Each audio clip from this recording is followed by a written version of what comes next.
Hello, Perfect Death here, and I decided, you know what, let's do a video covering hard mode.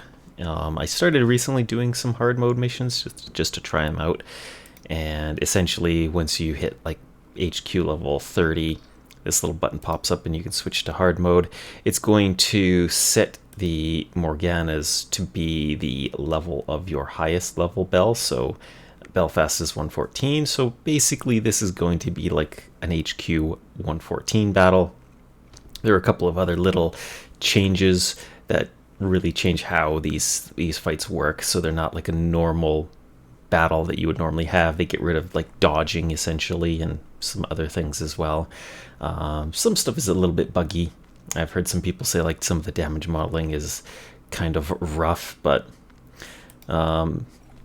there's a couple of things that I've set this fleet up for. This is very much a much higher displacement fleet. I'm on a level 5 map normally, which means there's going to be destroyers and maybe some light cruisers on the Morgana side. Meanwhile, I have like 2 battleships or 2 battle cruisers. I got 3 heavy cruisers and 2 light cruisers that are pretty heavily armed, so we can essentially outgun them from range. So the main thing to do is to look at your weather nodes, because if you do, well, I think one of my first guides I mentioned about trying to fight in the clouds so that you fight close to the Morganas and then you don't have to spend time moving into range where you're going to have more TPS.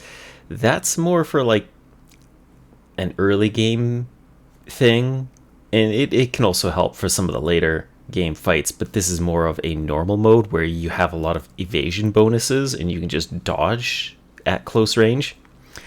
You can't dodge at close, like your bells don't dodge in this mode, so stuff is going to get hit a lot more often, and there's some really nasty crits that can happen where you just take a ton of damage. So you actually do want to keep away from bad weather nodes. So if I click on this one and I hold down on it, the base visibility is 7,500 yards, whereas the base visibility here is 22.5 thousand yards. So my bells will be able to engage from a much longer range. Now, to also help them get even more range, I'm just going to tap and turn just a little bit. On this particular map, daytime comes after 6 o'clock, so it actually starts at nighttime, so I can't deploy my scout planes. But I'm just gonna deploy all my scouts here. The Morganas I can't really scout any place else. Now, from experience doing this map a couple of times, there's 3 Morgana fleets, and they kind of do a rotation that goes counterclockwise. So if I move to this node here, I'm actually going to fight 2 of the Morgana fleets. One who's trying to go here, I'll be able to catch them before they can move to this node, and then the other one here is going to fight me in this node as well. So I'll be able to get 2 nodes here, and then we'll have to do a risky rain fight. And in some cases you might just bail on this. It might just be better for your time and resources instead of taking a bunch of damage, but I'll just show it anyway because it'll be a good demonstration of, open seas versus, cloudy, rainy seas. So you'll see this one's going to move off to the side, but we're going to intercept them. And then there's also a second one. So we'll have 2 fights in this node. And then I'll just have to remember to slow it down.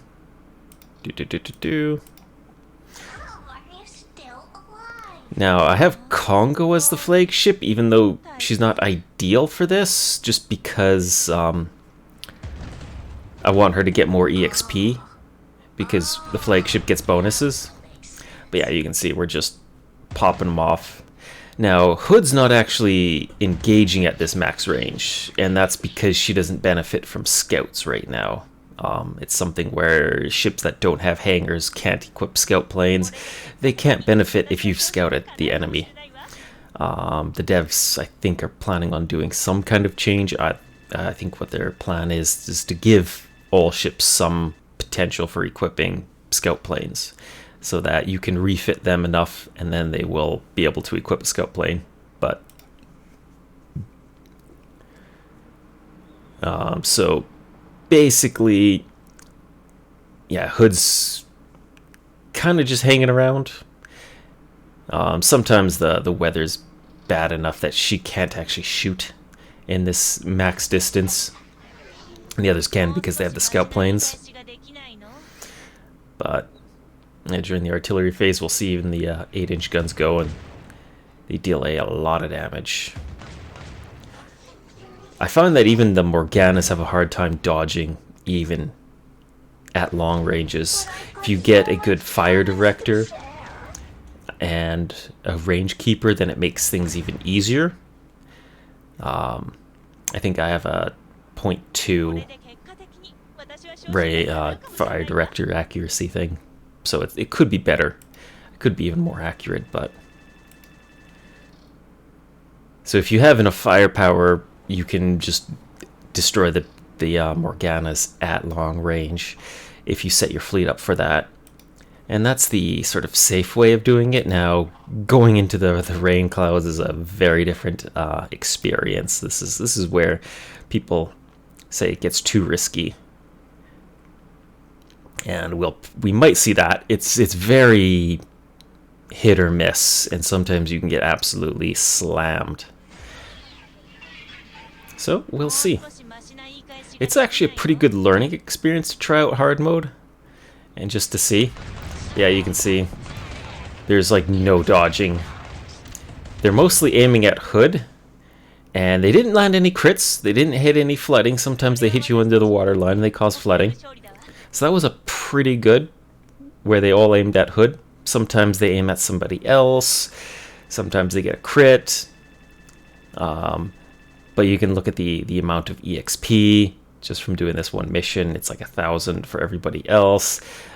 She's the flagship, and she's also the MVP, so she's got even more EXP. So this is definitely the more productive way of getting EXP.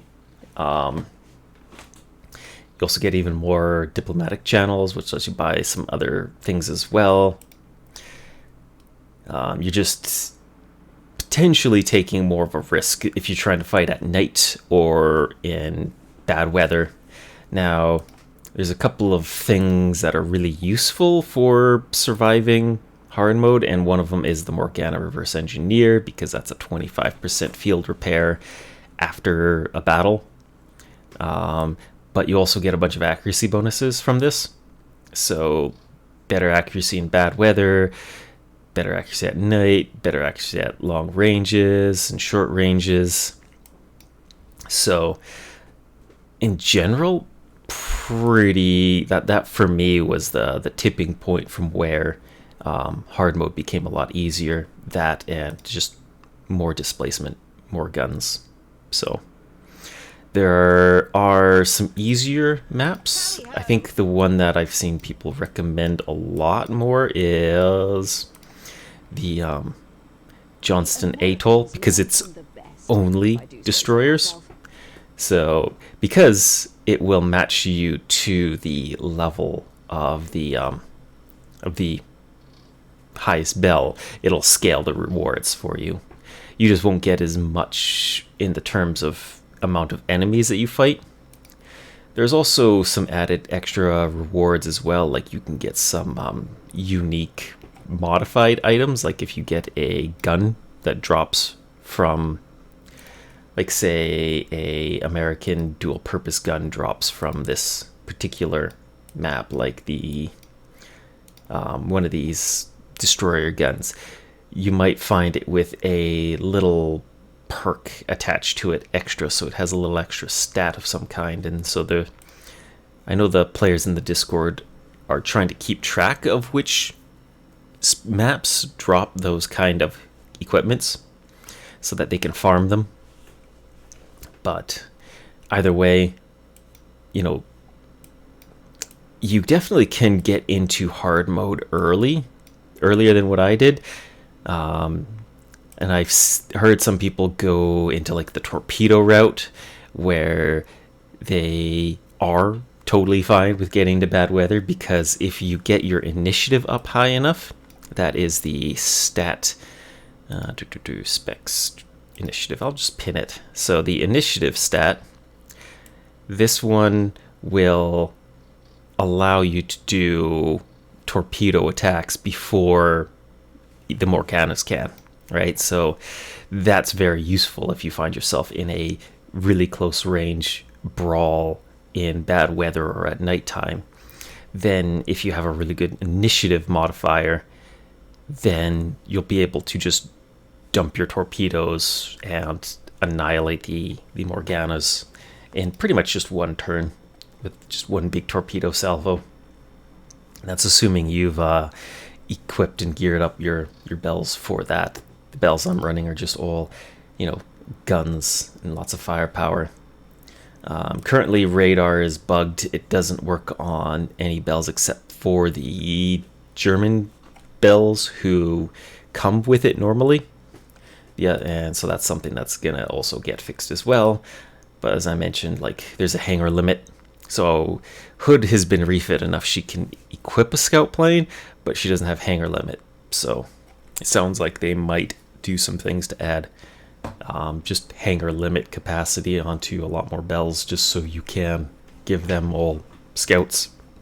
Because it's either that or you use the radar to allow yourself to see further than the normal spotting distance.